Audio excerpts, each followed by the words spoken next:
सरकार जो देश के संस्थानों को बेचने की मानसिकता आज रख रही है, जनता इसको समझ रही है। भगत सिंह सही कहते थे, वो सही कहते थे कि मां मुझे डर है कि कहीं इन गोरे अंग्रेजों के बाद, हमारी कुर्बानियों से मिली आजादी के बाद गोरे अंग्रेजों की कुर्सियों पर ये काले अंग्रेज न बैठ जाएं। जिसको रोजगार देने की बात नहीं हो रही है, इस देश को बेचने की बेशर्मी हो रही है। तानाशाही का पुरजोर विरोध और देशद्रोह के मामले को रद्द करने की मांग की। हरियाणा कैथल में सुरेश द्रविड़ के लिए विरोध दर्ज एफआईआर तुरंत रद्द करने की मांग। यह विद्रोह पूंजीपतियों के रक्षक सरकार जो देश के शिक्षा और संपत्ति का बेशर्मी से निजीकरण करना चाहती है, उसके खिलाफ है। ये खिलाफत है लोकतंत्र में निरंकुश तानाशाही की। मैं आकृति कुमारी और आप देख रहे हैं एमबीएन न्यूज नेटवर्क। शिक्षा बचाओ देश बचाओ, इसी उद्देश्य और भावना के साथ अब विरोध प्रदर्शन। ये विद्रोह पूंजीपतियों की रक्षक सरकार जो देश के शिक्षा और संपत्ति का बेशर्मी से निजीकरण करना चाहती है, उसके खिलाफ है। यह खिलाफत है लोकतंत्र में निरंकुश तानाशाही की। अब शिक्षक द्रविड़ के विद्रोह की चिंगारी को भड़कने से ये काले अंग्रेजों की सरकार रोक न पाएगी। मूल निवासी विद्यार्थी संघ ने सरकारी स्कूल और संस्थानों में निजीकरण और तानाशाही के खिलाफ बोलने वाले शिक्षक पर लगे एफआईआर वापस लेने के लिए राष्ट्रव्यापी विरोध प्रदर्शन की श्रृंखला में देश भर से विद्यार्थियों ने ज्ञापन दिया। मूल निवासी ललित कुमार ने भी सरकार की निजीकरण की नीति और तानाशाही रवैये के मुंह तोड़ जवाब के लिए जनता से सार्वजनिक क्षेत्रों का राष्ट्रीयकरण यानी सरकारीकरण के लिए जन आंदोलन का आह्वान किया।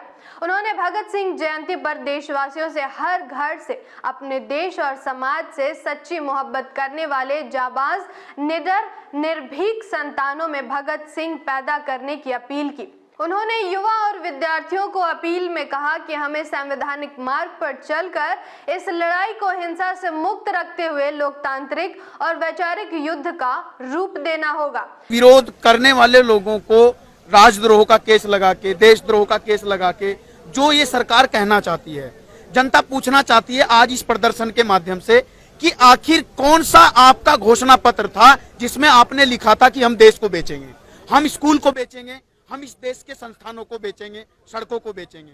आज सवाल जनता ये पूछ रही है, आज देश का विद्यार्थी ये पूछ रहा है, सरकारी स्कूल को बेचना, सरकारी संस्थान को बेचना देशद्रोह है या फिर देश के संस्थानों को बचाना देशद्रोह है?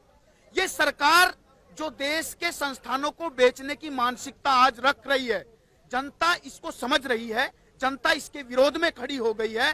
और इस बात को ध्यान में रखते हुए आज भगत सिंह की जयंती पर ये पूरा जो जन समूह यहाँ खड़ा हुआ है, वो आज समझ रहा है कि भगत सिंह सही कहते थे, वो सही कहते थे कि मां मुझे डर है कि कहीं इन गोरे अंग्रेजों के बाद, हमारी कुर्बानियों से मिली आजादी के बाद गोरे अंग्रेजों की कुर्सियों पर ये काले अंग्रेज न बैठ जाएं।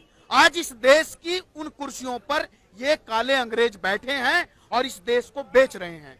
मूल निवासी विद्यार्थी संघ ने आज पूरे देश भर में ये जो शिक्षक पर नहीं बल्कि भारत की जनता, भारत के लोकतंत्र की आवाज को दबाने के लिए, इस देश में प्रजातंत्र को गला घोट के मारने के लिए, इस देश के सिर्फ एक शिक्षक की जबान को बंद करने का षड्यंत्र नहीं है, इस देश की जनता के, इस देश के विद्यार्थियों की, इस देश के नौजवानों की, जिसको रोजगार देने की बात नहीं हो रही है, इस देश को बेचने की बेशर्मी हो रही है। सैकड़ों लोग आज विद्रोह पर उतरे, कल लाखों होंगे, फिर करोड़ों होंगे।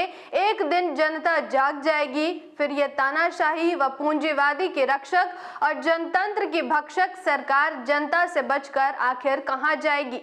हरियाणा के कैथल से नेतृत्वकारी शिक्षक रत्न मूल निवासी सुरेश द्रविड़, जो एक लोकतंत्र के सच्चे प्रहरी, समाज के सच्चे सेवक और क्रांतिकारी आंदोलन के जाबाज सिपाही हैं, सरकार के गले की फांसी बन गई। सरकार इससे बेनकाब हो गई। लोकतंत्र की हत्यारी सरकार ने राजद्रोह जैसी जंजीरों से उन्हें रोकना चाहा। सरकार हर उस जबान पर राष्ट्रद्रोह और देशद्रोह का ताला लगाना चाहती है जो सरकार के संविधान विरोधी मानसिकता का पर्दाफाश कर रही है।